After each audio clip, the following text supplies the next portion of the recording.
श्रीमद् भागवत सुनने वाले सभी श्रोताओं को राधे राधे।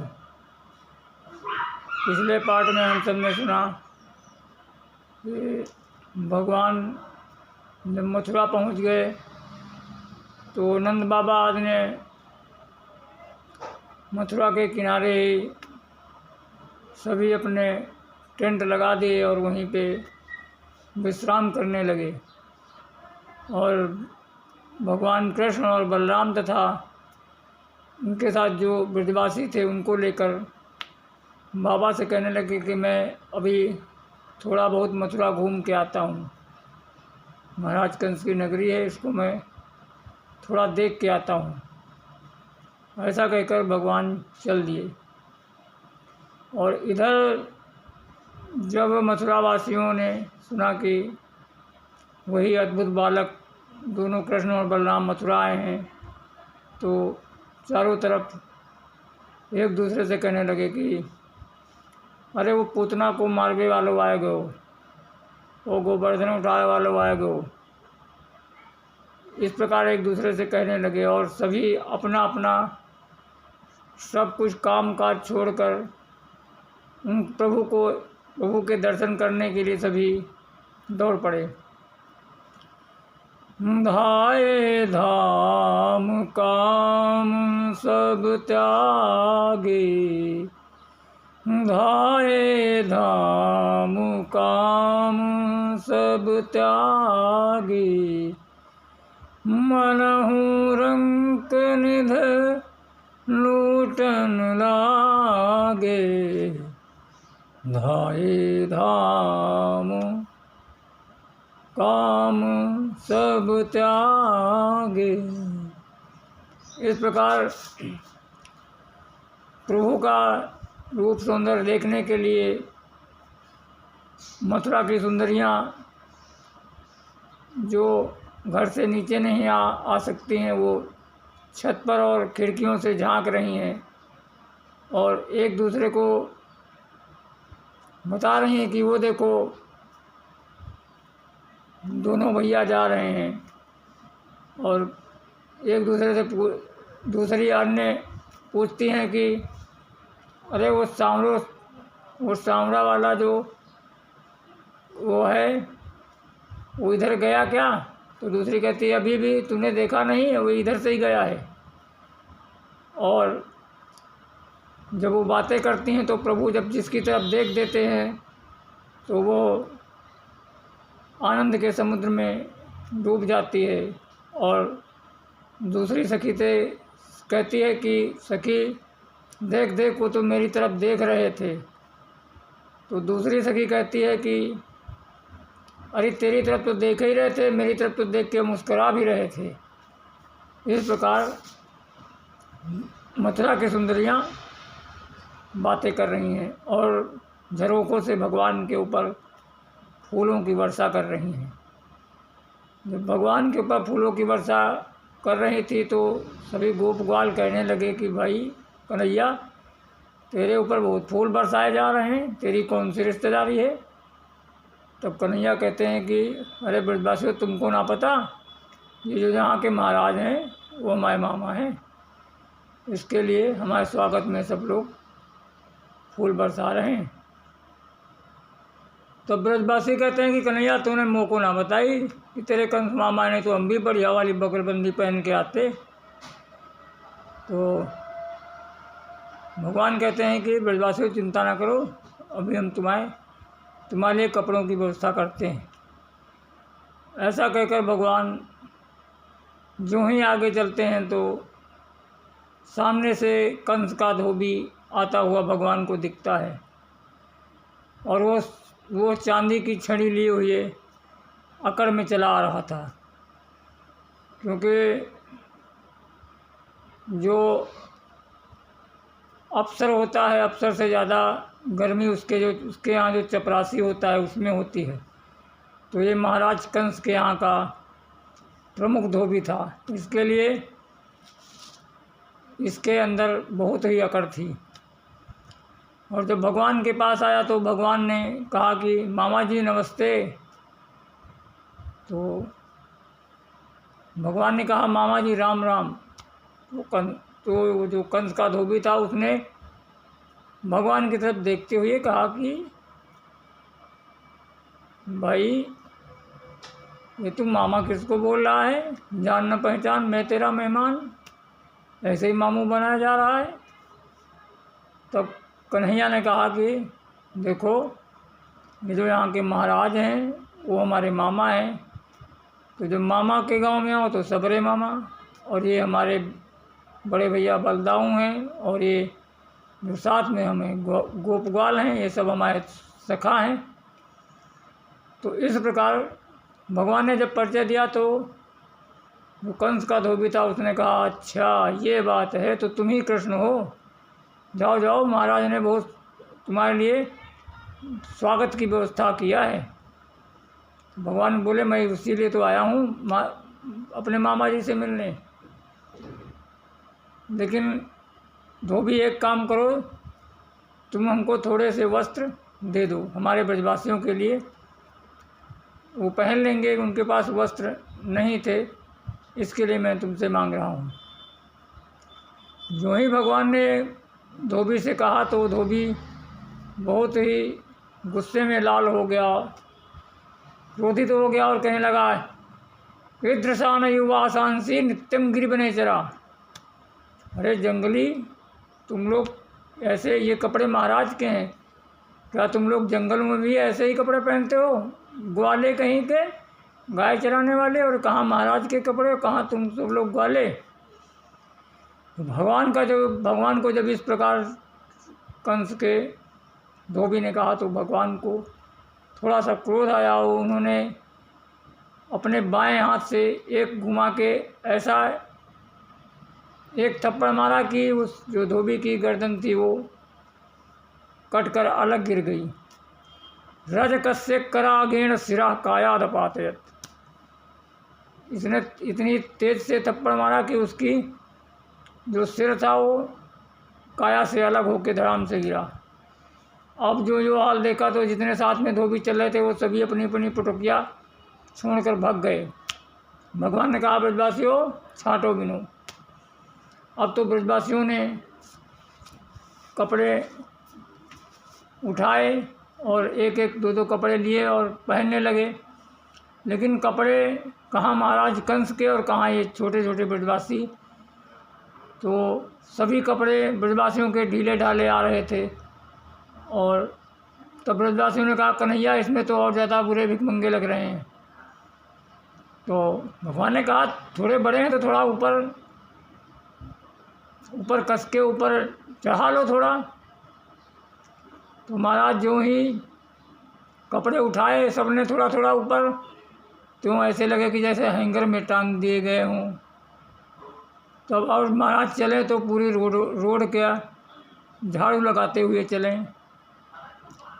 तो इस प्रकार जब चलने लगे तो एक आगे धोबी इनको एक दर्जी था वो देख रहा था। तो वो आकर तुरंत ही आया और भगवान से बोला कि प्रभु आपकी इच्छा हो तो हम इनके कपड़े ठीक कर दें, सबके नाप के कपड़े बना देते हैं। तो भगवान ने कहा कि भाई सुबह से शीघ्रम तुन्मुखे घृत शक्करम, तुम्हारे मुंह में भैया घी शक्कर, तो फटाफट इन सबके कपड़े ठीक कर दे। और धोबी ने महाराज और दर्जी ने सभी के कपड़े एकदम फिट फाट कर बना दिए। अब तो ब्रजवासी खुश हो गए और कहने लगे अब तो मेला में हम ही राजकुमार लगेंगे। अब ब्रजवासी प्रसन्न हो गए और ब्रजवासियों ने कहा कि कन्हैया इस दर्जी को कुछ देगा नहीं। तो भगवान ने कहा बोल भाई दर्जी कुछ तुझको क्या चाहिए। तो दर्जी ने हाथ जोड़ा और वो सोचने लगा अभी जो धोबी को इनाम दिया है वो तो हमको पता ही है इसने कौन सा इनाम दिया है।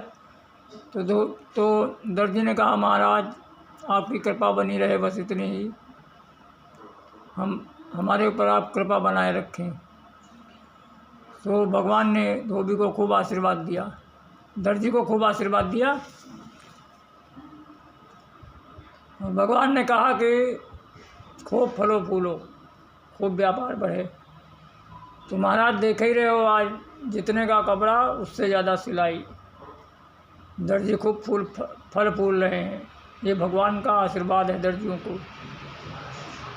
अब थोड़ा आगे चले तो कन्हैया ने पूछा कि ब्रजवासियों को कुछ कमी तो ना है। तो ब्रजवासी कहते हैं कि कन्हैया, एक माला और अगर गले में पड़ जाती तो और अच्छा लगता। तो भगवान थोड़ी दूर जाकर तथा सुदाम्नो नाम मालाकारस्य जगमतु, एक सुदामा नाम के माली के घर भगवान गए। और वह माली भगवान का इतना भक्त था कि वो नित्य प्रति माला बनाता था, और जो सबसे सुंदर माला बनती थी वो भगवान के लिए रख लेता था। तो आज जब सुदामा माली के घर भगवान गए तो माली बहुत प्रसन्न हुआ, और उसने भगवान को बहुत सी मालाएं चढ़ाई और पहना दी, और जितने ब्रजवासी थे सबको एक एक दो दो माला पहना दी, और भगवान ने उसको अपनी परम भक्ति का वरदान दिया। अब थोड़ा आगे चले तो भगवान ने पूछा, भाई ब्रजवासियों को कुछ कमी तो ना है अब? तो ब्रजवासी कहते हैं कि कन्हैया, अगर थोड़ा माथे में चंदन लग जाता तो ये माथा और ठंडा हो जाता। भगवान ने कहा, अभी करता हूँ व्यवस्था। तो भगवान जब थोड़ा आगे चले तो एक आगे भगवान के सामने से जाती हुई एक स्त्री दिखी। वो 3 जगह से टेढ़ी थी। तो ये कंस की दासी थी, और इसका नाम सैरंध्री था, तथा इसको कुब्जा भी कहते थे क्योंकि 3 जगह से टेढ़ी थी। तो भगवान ने पीछे से उसको आवाज़ लगाई, अरे सुंदरी। तो उसने जो भगवान की मधुर आवाज़ को सुना तो उस कुब्जा ने मुड़ के देखा।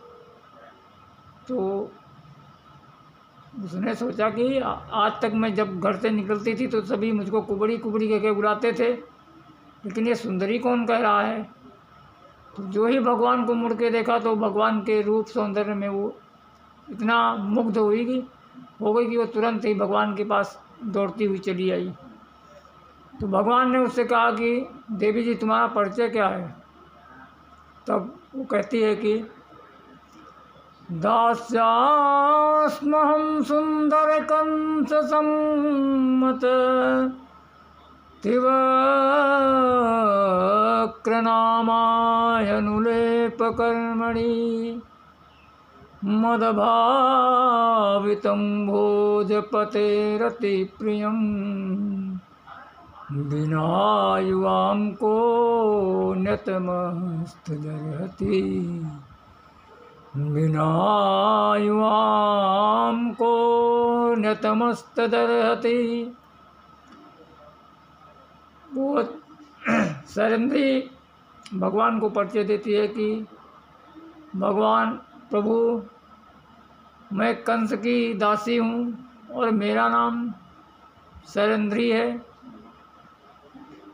तथा मेरा काम है कि मैं महाराज कंस के यहाँ चंदन और अंगराग लगाने जाती हूँ, और मेरे द्वारा बनाया हुआ चंदन भोजराज कंस को बहुत प्रिय है।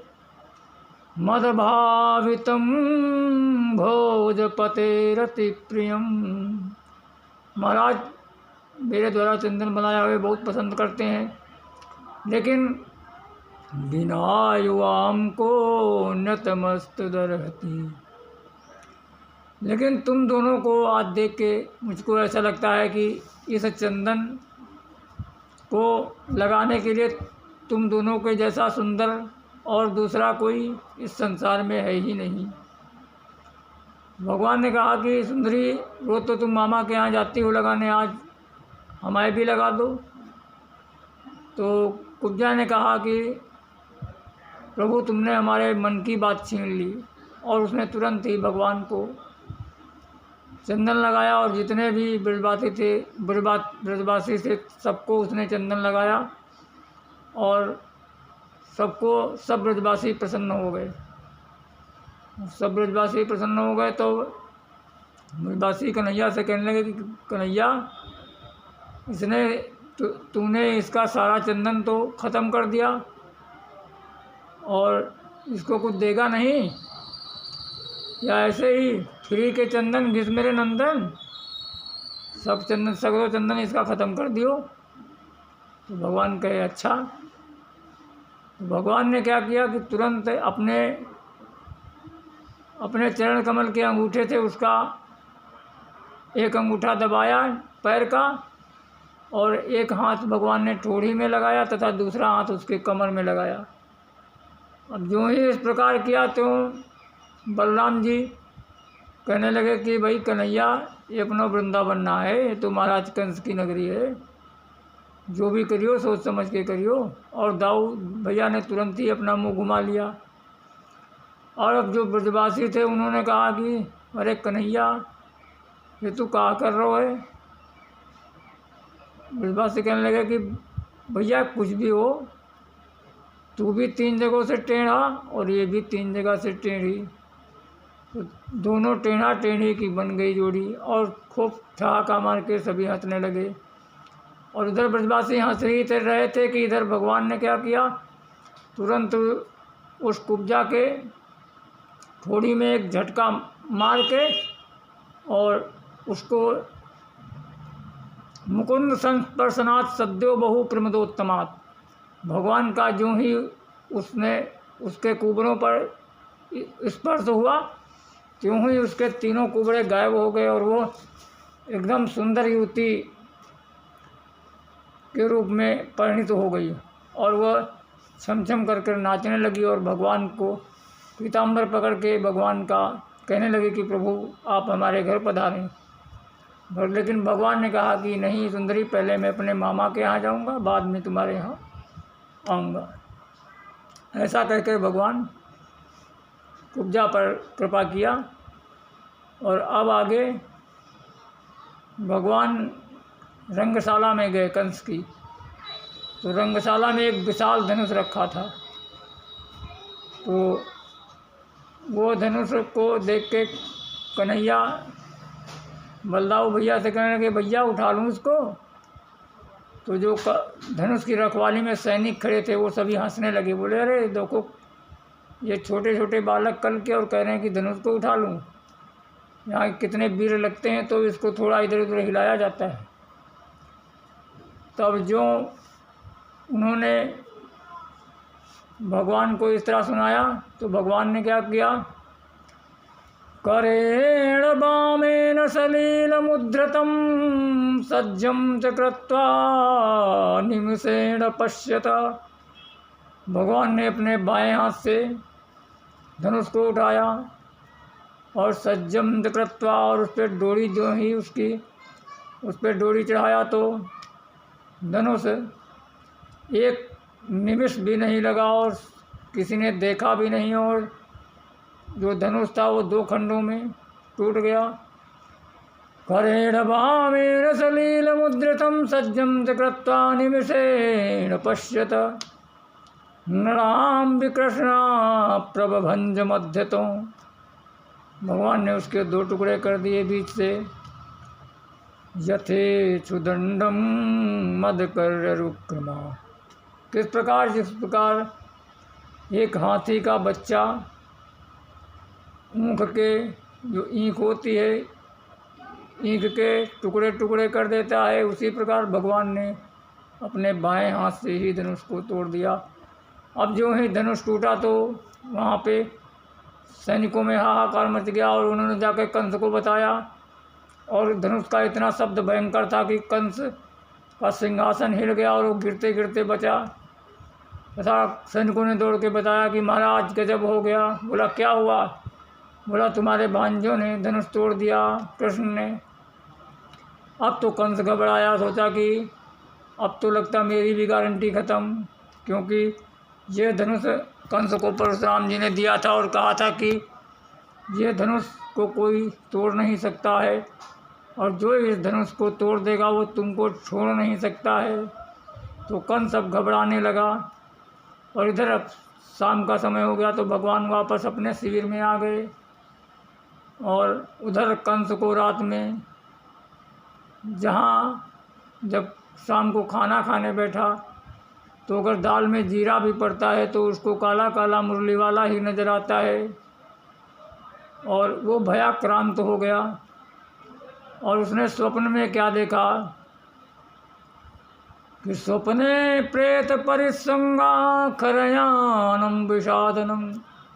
उसने स्वप्न में देखा कि वो भूत प्रेतों के गले मिल रहा है और वो सब कह रहे हैं कि अरे भैया आओ। और वो भूत प्रेतों के स्वप्ने प्रेत परिसंगा और खरयानम, और गधे पर बैठ के दक्षिण दिशा की ओर जा रहा है और विष का पान कर रहा है। खरयानम विषादनम, विष का भक्षण कर रहा है।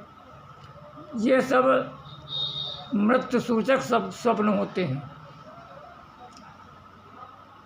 और अपने दोनों कानों को बंद करके जो उसके अंदर एक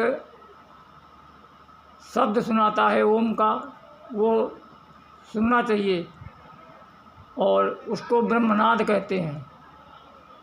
और वो जिस दिन नहीं सुना उस दिन समझो कि गोविंदाय नमो नमः। वो मृत्यु के कुछ मुहूर्त पहले ही, 2 मुहूर्त 3 मुहूर्त पहले ही वो शब्द बंद हो जाता है। तो डेली सुबह में, रोज़ सुबह 4 बजे उठ के और दोनों कानों में उंगली डाल के उस शब्द को सुनने की कोशिश करना चाहिए। वो ही ब्रह्मनाद है। और जिस दिन वो ना सुने उस दिन समझो कि अंत, आखिरी दिन है। और अभी नहीं बंद करना, क्योंकि अभी तो कथा सुन रहे हो, इसके लिए अभी नहीं बंद करना। तो वो कंस रात भर सो ना सका और इधर उधर करवटें बदलता रहा। और उधर जब सुबह हुई तो भगवान सभी ग्वाल बालों के साथ जो जहाँ कंस की मल्लशाला थी वहाँ पे भगवान पहुँचे। और कृष्ण बलराम दोनों भैया आगे आगे और पीछे सभी ब्रजवासी चल रहे थे। तो एक उसी मल्लशाला के जो दरवाजे पर कुवलिया पेड़ नाम का हाथी खड़ा हुआ था, तो वो बीच रास्ते में खड़ा हुआ था। तो भगवान ने उसके महावत से कहा कि अम्बाम्बष्ट मार्गुनो देहा प्रक्रमाचिरम। हे महावत, हाथी को रास्ते से हटाओ और मुझको अंदर जाना है। और अगर नहीं हटाओगे तो नोचेत, नहीं तो तुझको और तेरे हाथी को दोनों को यमपुरी पहुंचा दूंगा। नोचेत सकुंजनम त्वाद्यम नयामी यम साधनम। क्यों जी, भगवान के द्वारा क्या कोई मरता है? क्या यमलोक को जाता है? तो वो बोलते हैं भाई, भगवान के द्वारा जिसकी मृत्यु होती है वो सीधा मोक्ष को प्राप्त होता है। तो यहाँ पे कहने का तात्पर्य है कि जो बड़े बड़े योगी ऋषि मुनि यम नियम आसन प्राणायाम इन नियमादि के द्वारा जिन उच्च लोकों को प्राप्त होते हैं, तो वही भगवान कह रहे हैं कि नयामी यम साधनम। यम नियम के साधन के द्वारा बड़े बड़े योगी मुनि की गति होती, वही तेरी भी गति कर दूंगा, कहने का तात्पर्य था। और महावत ने कृष्ण बलराम को देखकर हाथी इनकी तरफ बढ़ा दिया। भगवान ने सोचा मेरे लिए ही व्यवस्था है, और उन्हें तुरंत ने हाथी को एक मुक्का मारा और उसके दोनों जो आगे के दांत थे उनको पकड़ के नोच लिया। बलराम भैया ने कहा, कन्हैया इसको भी एक दांत फेंकियो। भगवान ने एक दांत कन्हैया को दे दिया और दोनों भाई कंस की मल्लशाला में एक एक दांत लेकर हाथी और महावत को इतना मारा कि वो दो हाथी और महावत दोनों गोविंदाय नमो नमः। और जब हाथी महावत दोनों ख़त्म हो गए तो दोनों भैयाओं ने रंगशाला में प्रवेश किया, कंस की मल्लशाला में प्रवेश किया। और यहाँ पर भगवान के दिव्य दिव्य जिस प्रकार की भावना से जो नर नारी थे उनको भगवान ने वैसे वैसे ही रूप दिखाया। माधव ने दिव्य दिव्य भावना से युक्त सभी को दर्शन दिया। जिनके रही भावना जैसी, जिनके रही भावना जैसी, प्रभु मूरत। अब अगला पाठ अब अगले पाठ में, आगे की कथा अब अगले पाठ में होगी। जय श्री कृष्णा, जय श्री राधे।